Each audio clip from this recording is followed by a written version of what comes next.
Shall we start? I'm not sure. Yeah. I know my Yeah, camera. thank you. We just wrapped up the film here, so thank you, Michelle and Roshini for connecting. So we can definitely start. I'll just give the mic, the space to Roshini and Michelle, and to start the conversation, and then we can jump with questions. Great. Well, we're not going to do introductions, are we? But we've really only got about half an hour to have a chat, and I'm very much looking forward to speaking to Michelle this evening. So, Michelle, we were talking a little bit, and I'll kick off with some questions, and hopefully open it up if other people have some questions as well, a little bit towards the end. But I guess we were when we caught up and I'd kind of had a look at the film and had the opportunity of meeting you. You were talking a little bit about the importance, and in fact, in the introduction of your film, you actually refer back to Coconut, Cane and Cutlass, 1994. So I wonder if you can say a little bit about that connection that you're making. You said it's 25 years since, and you felt you needed to kind of bookend it in a way. Mm-hmm. So could you just say a little bit about your thinking around the connection between the two films? Yeah, thank you, Roshini, and everyone for this, and for everyone attending. Just so that you know, there's unfortunately an event here in Toronto that overlaps this, so it's unfortunate more people that I invited weren't able to make it. In terms of queer Coolie-Tudes, I really envision the film as I mentioned to Rohini yesterday, as a bookend. It's a bookend essentially to Coconut, Cane and Cutlass, because Coconut, Cane and Cutlass for me was a film made at a particular time, at a particular place, at a particular juncture, i.e. the mid-90s, early to mid-90s, when the nation state was constructed in a very different way, particularly around sexuality and the queer body, and the queer body troubling this whole idea of indenture and colonialism, etc., and how the queer body fit and was placed into the construction of the nation state. But years later, we're now at a juncture where the very idea of this film is possible, in the sense that we can now query the term coolie, so queer Coolie-Tudes, and I theorize what that means in a film. And we can also explore notions of queerness and coolie together, which is hence the title of this film as well. So it's about, for me, it's about moving forward.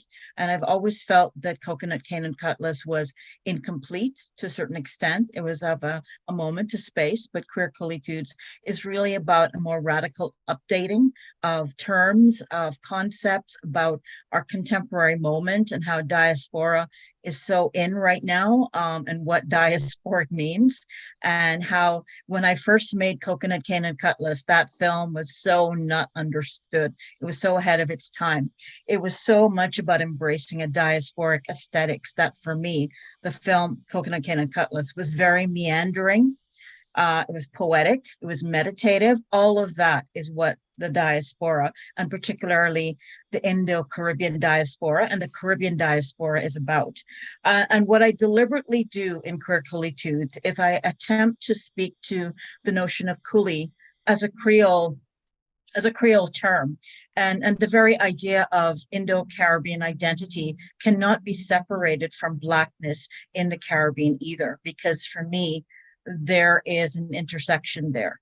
We can't speak of our histories as being separate and distinct, because our history is very much intertwined, interconnected. So this film really is about exploring the entirety, as much as possible, of which bodies, who occupies the Caribbean in this cultural moment, but also in its diaspora. So the film is very deliberately trying to connect mixtures. It's very much about that. So it's connecting a Creole Indo-Caribbean identity. It's connecting dougla, which is a combination or a mixture of Indian and Black. It's also connecting Indo-Chinese and various mixtures.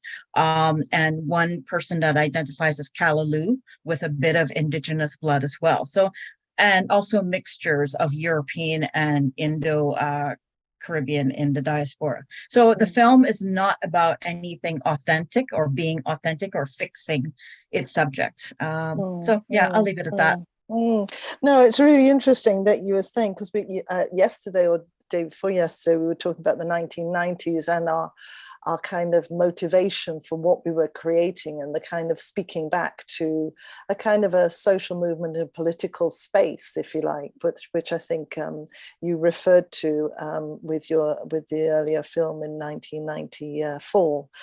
So it's really interesting. So just following on from that, so this to me, and maybe you can say a little bit about then. Do you think it's still speaking to the nation state, or are you aiming it to speak to others, to another kind of space in that? Oh no, it's speaking. This film speaks very broadly. It speaks very broadly to anyone that's really interested in studying diaspora and what diaspora really means, but also queer diasporas as well. This film is deliberately about moving diaspora studies out of a very kind of heteronormative stance and queering diaspora and very much asserting a queer diasporic space. It's very deliberately doing that. It's also really doing a form of queer ethnography that is really about autoethnography, because it's also speaking to space, place, the social, the historical, through the various subjects that I've selected for this film. So this film is very crafted, very carefully crafted, like all of my work. But so everything is very deliberate. And it's aesthetics. It's aesthetics. I mean, it's a beautiful kind of piece in terms of just really having a kind of a level of intimacy, if you like, that's actually there, and the relationship between yourself and them, which I think is really comes across. So I just wanted to ask you, while we go on to the aesthetics, that you deploy and you use a lot of digital effects.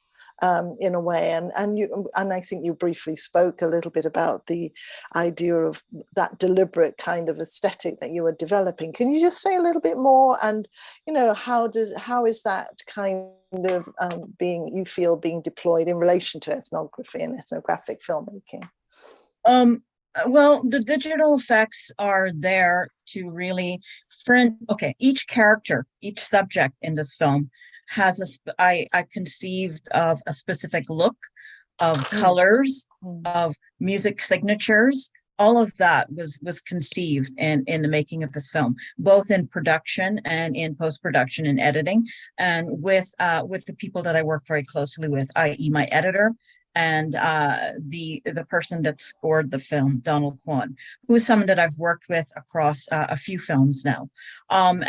So even that music is not just simply this added. It's very textured into the film. It's very deliberately textured into the film. So from the very beginning of using a reggae kind of dub, drum and bass type of sound to create this kind of almost questioning the very space of the film and setting up Canada as this there's a shot with trees, a very mythic space of Canada with geese, white geese, dotted with a very indigenous tree in Canada called a sumac with red berries, and this very kind of mythic landscape space, pastoral space. That is very deliberate. That is setting up Canada as a space that is perceived in this kind of mythic way, as untainted by, histories of colonialism and our bodies, our diasporic bodies that have migrated here, and indigenous bodies as well. I mean, the film is not necessarily about indigeneity in that sense, but it does infer indigeneity in it. So in terms of the use of digital effects, it's used very deliberately and used in particular ways for each person, each character, for each section of the film. So the section later in the film with Mars, who speaks about genderqueer identity, that's a whole other use of color and aesthetics that differs from many other subjects in the film. So, yeah. So, I mean, it's really interesting because you've got that juxtaposition, if you like. So on the one hand, there are very particular kind of aesthetics associated with people, but then there's also a commonality sometimes, or a common visual, an aesthetic trope as well that you work with, which is the kind of the shoreline and the ocean, or the kind of the water that's behind people and being used. And then also I was curious about the masks, and because they also are deployed in a kind of a way that hangs it together, if you like. And I just wondered if you can say something a little bit about those two things. Yeah, well, the film begins with a nod to Glissant's concept of opacity. Mm-hmm. So I really was interested in exploring this kind of opaque aesthetic. So for me, a watery, opaque aesthetic, hazy, blurred imagery, they all evoke essentially this kind of opaque aesthetic, which speaks to Glissant's sense of the poetics and the political aesthetics. And this notion that this opacity is not something that's easily knowable or easily reproduced through visibility. So I really deny the viewer any easy sense, any traditional, conventional sense of getting to know these subjects. While I do use talking heads, the talking heads are used at times in an experimental way. There's very much also a performative visuality that's happening in this film. Particularly in the first section with Amar, where he performs his queerness.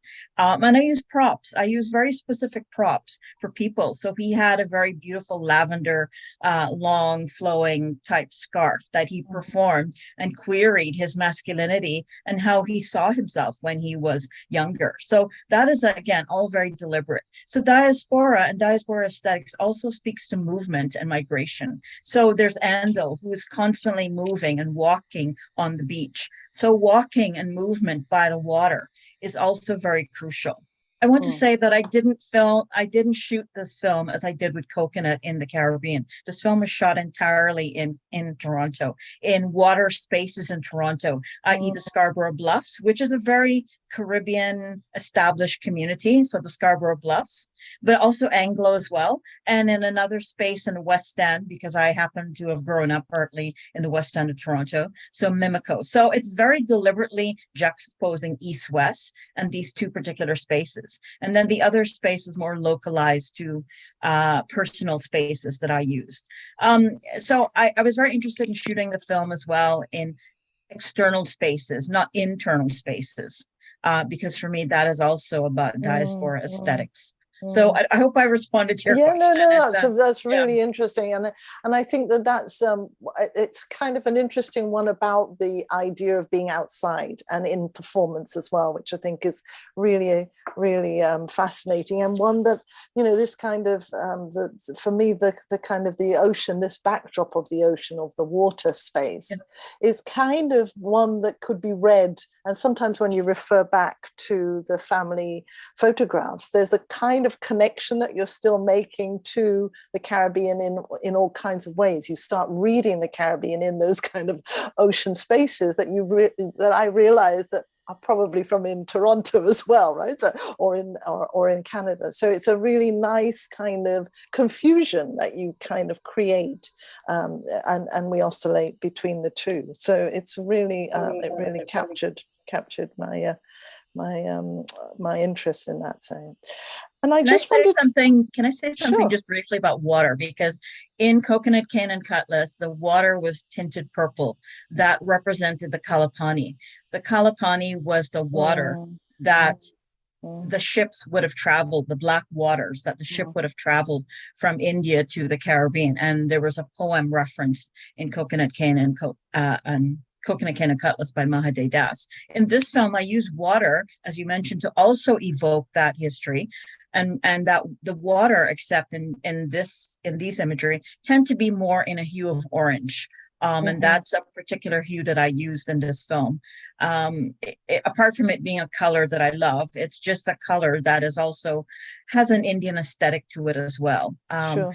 And even represented in the flag. So it's really linking to color and how color is used in this film as well. Yeah. But also the connection, as you said, to kind of the Indian colors that you want to refer to. And I'm reminded of Andil Gosin mentioning and talking a little bit about the use of the term coolie in a way, saying how the words needs to keep to the truth of that history. And so I love the way in which you actually then start, that you're referring back to that kind of crossing of water, the idea of that water space being so significant to the term and to that indentured history, if you like, which is really fantastic.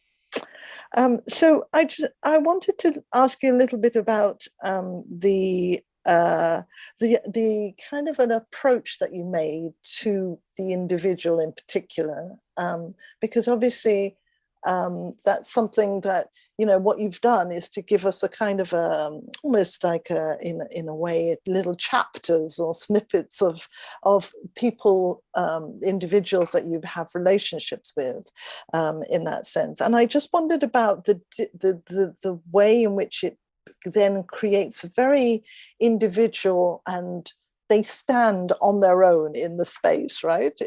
In a way, in the same way that you introduce yourself in that way. And I just wondered if you can say a little bit about your reason for doing that, because I think there's something quite interesting about, on the one hand, we're hearing how active people are and how connected and networked through kinships that people are, and family and friends. And yet we're seeing a very individual kind of profiling, if you like. Can you just say a little bit about that? Mm-hmm.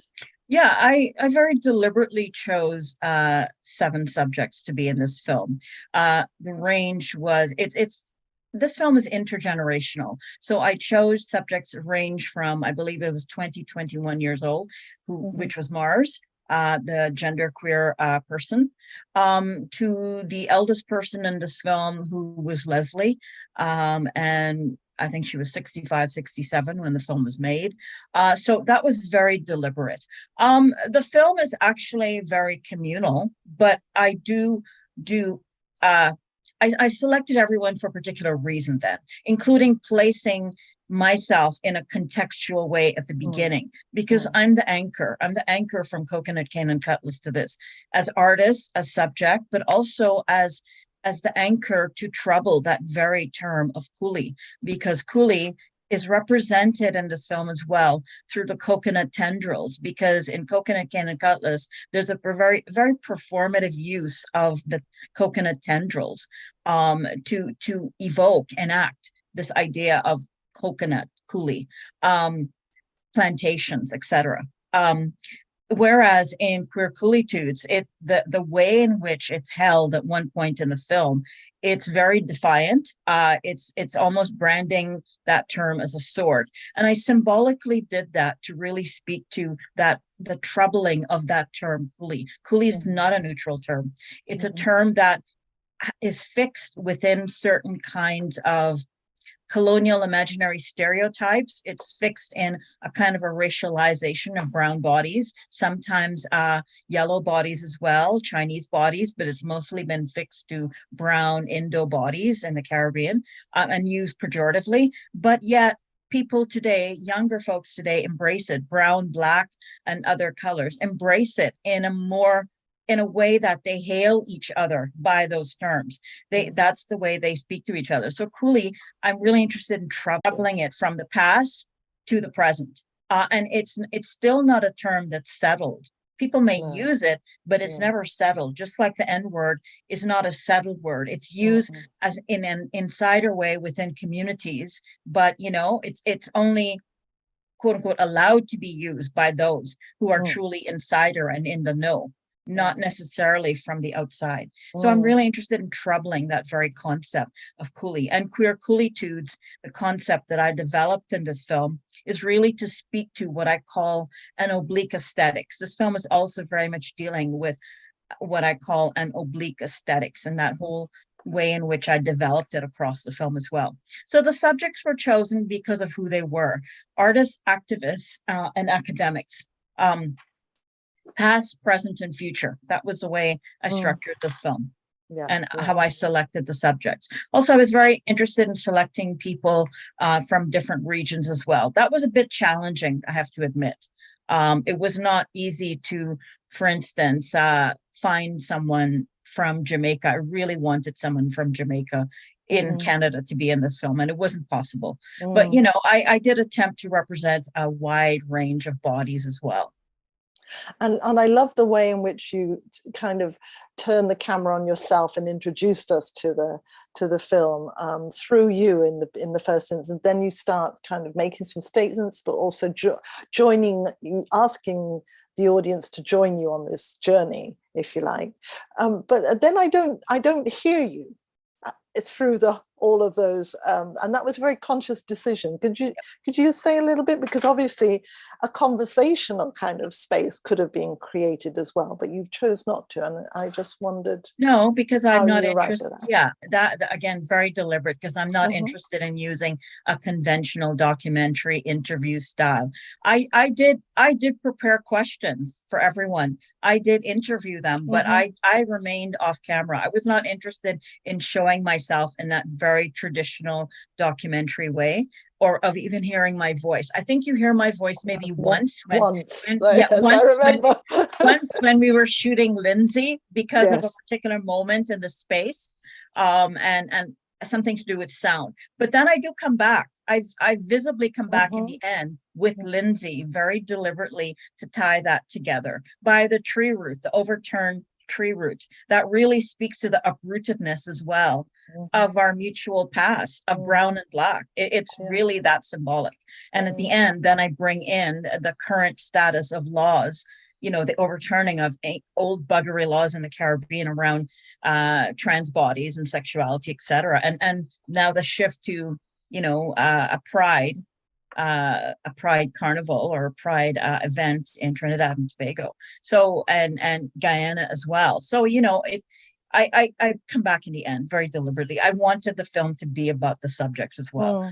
I think each of them were selected because they're interesting. I think they're very different as subjects. As I said, artists, academics, activists. And you really allow them to speak, which I think is absolutely wonderful. And you know, by using those kinds of the information about the laws changing, etc., there is this kind of positive note that underlies the film. Am I right in thinking that you actually are wanting to kind of, on the one hand, you're troubling, but on the other hand, you're also seem to suggest that we're in a kind of positive space around this ability to kind of queer our thinking, our practices, our aesthetics. Yeah, sorry, I missed a word in what you just said. One of the words dropped out. I guess what I was saying is that that I'm wondering about the kind of the positive underlying issue that you have, and that you end up through the kind of the description of the laws and the change that is taking place in the Caribbean, and I think that's, am I right in thinking that you're actually ending on a kind of in a positive space, and that you're thinking very positively about the space of queerness as it is at this state at this conjuncture? Yeah, it ends with a moment around futurity. I mean, there is this globe that looks very alien at the end of the film. And again, I deliberately use props, objects, and turn them into something else. And through various means, aesthetically, digitally, etc. And the film, as I said, is organized around past, present, and future. So it definitely has a forward-moving trajectory that implicates the Caribbean as well in this shift, in this change around queerness, around what is queer, who is queer, which bodies are accepted, particularly now the trans body, because there has been so much intolerance towards trans bodies. So LGBTQ bodies, but specifically trans bodies, and violence towards trans bodies. So I was evoking that. I was evoking this idea of gender not adhering to this notion, obviously, of gender fixity, and really troubling all of that. not just in a character of Mars or the subject of Mars. You notice I'm saying character because for me, this film also has a narrative aspect to it. It's not, I really resist the traditional, conventional ethnographic documentary. I truly resist that with its poetics and aesthetics. So it's really a fabrication. It's a construction. This entire film is that. So anyhow, and going back to what we were saying, yeah, so I think that, sorry, I'm losing my train of thought. Sorry, I lost it. But basically, I'm just saying that it's troubling a lot, but it has a hopefulness. Yeah, it does have a hopefulness. Yeah. I'm going to leave it because we're almost out of time, and I just well, that went by. But I just wanted to kind of open it up for people if they have any questions, really, specifically to Michelle. Just following on from our conversation, if anybody wanted to note anything or say anything. There. Hello. Yep, we can hear you. Hi, we can hear you. Thank you for your film. Very beautiful work. I was really reflecting. It really made me think about this idea of embodiment because all of your subjects, most of them, I think all of them had some kind of moment of reflection where they didn't understand the importance of what they represented. They didn't understand, they didn't have the language to address their queerness or their otherness when they were immigrants. And that is so strange. I mean, obviously, it's definitely through a colonial white view that all of us are the other. But the power of just like the packages that we come in, that to a certain extent, like they can never be depoliticized. And yeah, that's just so beautiful. Like wherever they are, they're going to carry that intersection amongst them. And of course, it means different things if they're in Canada or wherever they are. But yeah, the sense of embodiment was very strong. I really like that. Yeah, thank you. I also really enjoyed it. Thank you. And I felt, it was queering race in a really interesting way. Like there was a tension there too, where sometimes it was like, oh, I feel erased because there was, I'm South Asian and I go in South Asian spaces, but I'm not there. But at the same time, there's a sense of like, but I don't want to be seen as female or male. So I really felt that sort of fluidity in all of those terms. So I appreciated all those perspectives. My question is about how much agency you gave to your subjects in terms of like how they use the masks and the props and the flowers and like how they represented themselves. Like how did that process go? Actually, I represented them. They represented themselves to a certain extent, but I directed a lot in terms of I had the props. I created the props. The mask was used very sparingly. The mask was used in a section with me and in the section with Mars. No other section had masks. Somebody asked, actually, I did a roundtable at Congress and somebody asked about masks. And I forgot to respond to that question. So the masks are really, they're a performative device that I use in the film. They're a performative device to speak to the psychology of self, because self is really all of ourselves. We wear masks. Societally, how we perform our identities on a day-to-day basis, to a certain extent, we all wear masks. We've all had to wear masks for different reasons. Sometimes for resistance, sometimes for survival, sometimes just to be in the world. We can't always show our true and knowable selves that we save for our most intimate. So we all wear masks. So it's very much about that. But the masks are also what I designed. They're very colorful. And for Mars in particular, their mask is particularly purple and black with a bit of white. The mask at the very beginning, that I use in a performative way, is really about attempting to construct a kind of a speak to a Caribbean type of aesthetic with its particular use of colors, and to evoke the specific countries that I mentioned. I do name off a whole slew of spaces. So the masks represent that in the film. I just want to go back to something you said. The film is not so much about South Asian identity. I really resist that in the film. It is more about Indo-Caribbean and the fact that the bodies of Indo-Caribbean bodies are not legible in Canada. There's nowhere to place our bodies in Canada. So we have to, and Amar particularly mentioned this, we have to fall under this kind of term, South Asian, of which many of us have no affinity or identification with. It's just this kind of looming moniker. It's a moniker, basically, but it doesn't necessarily truly reflect a kind of a Creole Indo-Caribbean identity. So it's also about that as well, troubling this very idea of how Canada also marks all of our bodies in particular ways to make it easy to identify in those forms that we fill out. But even those forms, you know, those identification forms that we fill out for everything. How do you tick off your identity in various boxes? So it's also troubling that the notion of fixing identity into easily categorizable boxes, whether it's race, gender, sexuality, bodies, you know, disability, whatever. Yeah. Yeah, we love labels, especially for computers. I mean, it's a really interesting that lack of recognition of people of Indo-Guyanese or Indo-Caribbean origin is just also very, very similar in the UK. I mean, everybody from the Caribbean, particularly in the 80s, was considered to be, you know, oh, you had to know about reggae and you had to have a tam on your head, right? And that was it. There was very little, and so anything else that was outside of that was considered, you know, South Asian, or in that sense. So that. I'm a little surprised that it still carries on though in Canada, given the kind of the population. Right, but Stuart Hall from the UK, Jamaica-born, multiracial, multi-ethnic Stuart Hall, always recognized the Indo-Caribbean body in relation to Blackness as well. In fact, named Asiatic bodies under a political moniker as Black and recognize all of our bodies as Black. But then that shifted, right? Yes, but it was definitely the case from the 50s when it was a political act that Stuart and others were doing to kind of shift that.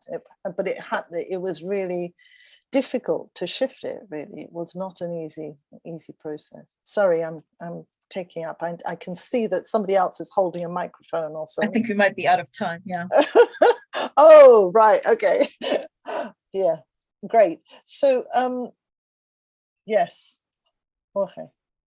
Thank you. No, I wanted to thank Roshini and Michelle for this conversation. I think it raises this discussion. I think we can continue with this discussion for sure in raising the complexities of terms like POC or this otherness, right? In this grouping of these other bodies.